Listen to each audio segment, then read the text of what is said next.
Bonjour tout le monde, bienvenue à la Finance Perso selon Joe. On parle de santé financière, d'économie, d'investissement en bourse. Si c'est la première fois que vous vous retrouvez sur ma chaîne, je vous demanderai s'il vous plaît de vous abonner. Vous avez simplement à cliquer sur le bouton s'abonner en bas à droite et sur la petite clochette qui se trouve juste à côté. De cette façon, lorsque je vais publier une nouvelle vidéo, vous allez être notifié. Chers amis boursicoteurs, aussi irréaliste que ça semble l'être, Warren Buffett a acheté de l'or.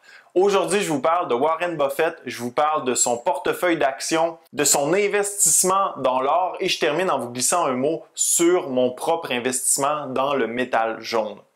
Pour ceux qui ne le connaîtraient pas, Warren Buffett, surnommé l'oracle d'Omaha, est à 89 ans l'un des plus grands investisseurs de l'histoire et l'un des hommes les plus riches au monde ayant accumulé une richesse de 79 milliards de dollars, ce qui fait de lui le quatrième homme le plus riche sur la planète. Il est le CEO ou le PDG en français de Berkshire Hathaway, un holding ayant une capitalisation boursière de près de 500 milliards de dollars, étant donc la 9e plus grande entreprise publique au monde en termes de capitalisation boursière.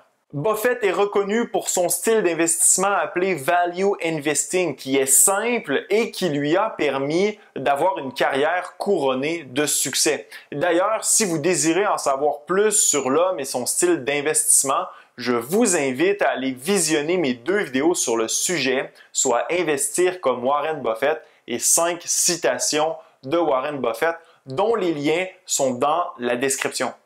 Comme je le disais, Berkshire Hathaway est un holding, c'est-à-dire une société détenant plusieurs entreprises dans différents secteurs d'activité, en plus de détenir des participations financières minoritaires dans plusieurs autres entreprises. Ainsi, une grande partie de la capitalisation boursière de Berkshire Hathaway découle de la valeur de son portefeuille d'actions.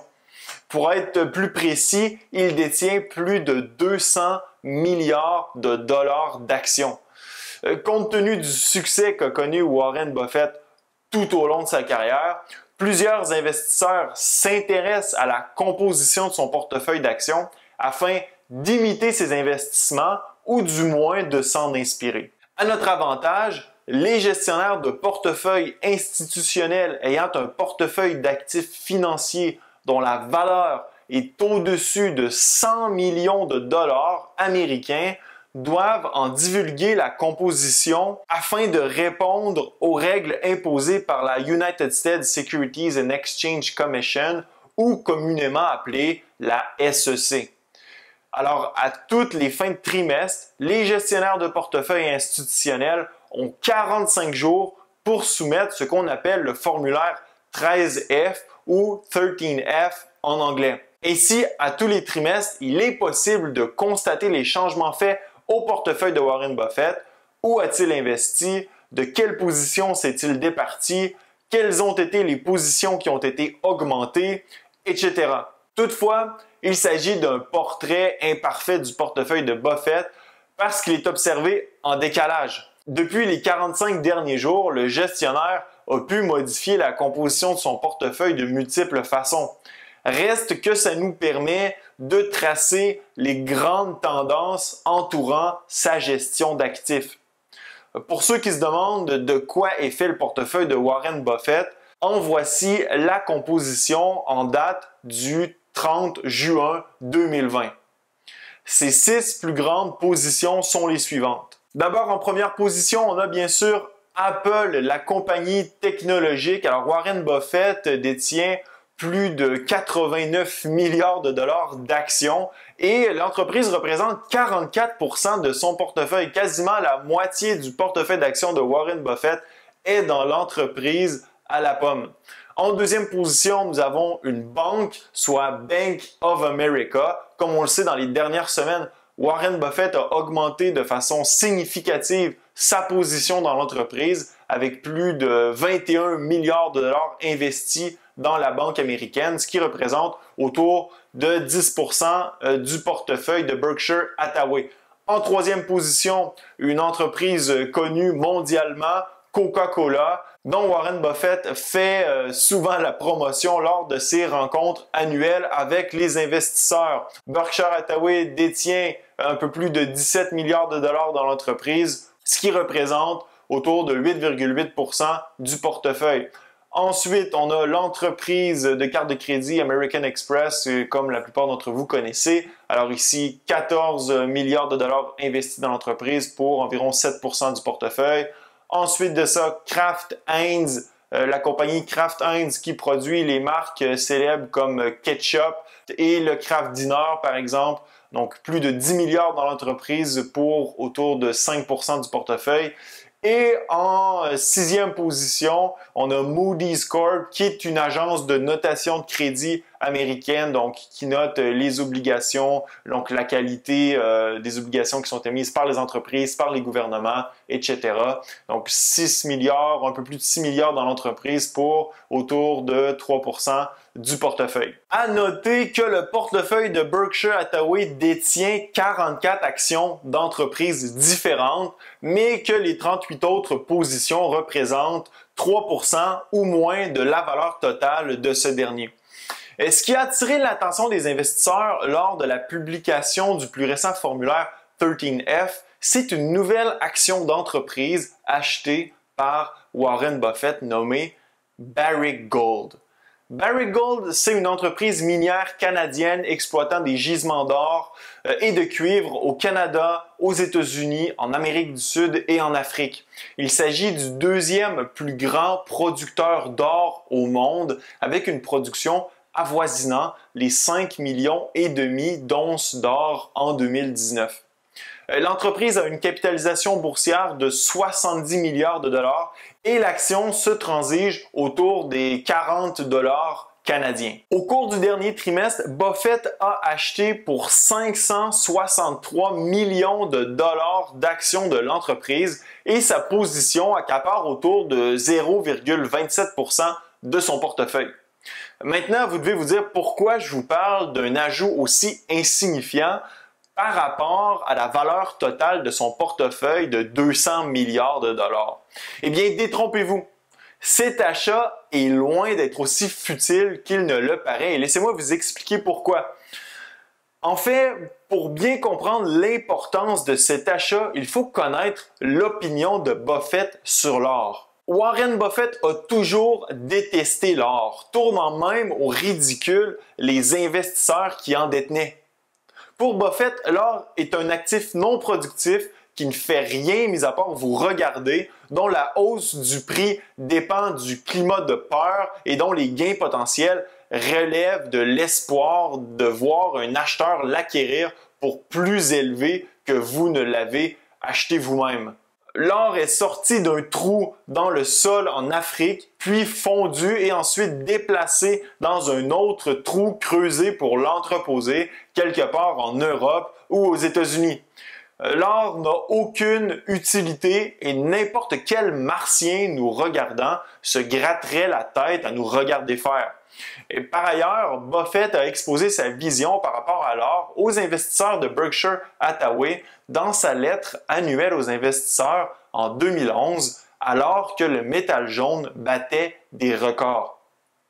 Il expliquait qu'avec tout l'or présent dans le monde à ce moment, soit 170 000 tonnes, on pourrait former un cube de 68 pieds de côté et acheter toutes les fermes des États-Unis et 16 fois l'entreprise ExxonMobil et qu'après tous ces achats, il nous resterait encore 1 trillion d'argent de poche. À travers le temps, ces entreprises paieraient des trillions en dividendes, augmenteraient la valeur de leurs actifs, tandis que la production des fermes pourrait être vendue pour des trillions de dollars. Quant à l'or, il resterait sous la même forme et serait toujours non productif. Là encore, malgré l'euphorie entourant le métal précieux en 2011, Buffett expliquait sa préférence pour les investissements productifs qui créent de la valeur. Maintenant, vous pourriez dire que l'achat n'a pas été réalisé par Buffett, mais par l'un de ses gestionnaires de portefeuille. Toutefois, ça me semble un peu tiré par les cheveux compte tenu des déclarations passées de Buffett sur l'or. À mon avis, il n'y a aucune chance que cet achat ne se soit réalisé sans l'approbation du grand patron compte tenu des propos tenus dans le passé. En fait, il est même fort possible que sa position dans Barrick Gold ait été augmentée depuis le 30 juin ou qu'il ait diversifié sa position dans le métal jaune dans d'autres entreprises aurifères. Vous pourriez aussi dire que Buffett n'a pas techniquement acheté de l'or et qu'il a choisi d'acquérir un actif productif, soit une compagnie minière. C'est vrai. Toutefois, cette entreprise tire ses revenus et ses profits principalement de l'extraction de l'or. Sa santé financière et sa croissance découlent des prix du métal jaune. Plus les prix seront élevés, plus l'entreprise en bénéficiera. En résumé, Buffett est probablement, sans le dire, positif par rapport à la montée du prix de l'or pour le futur.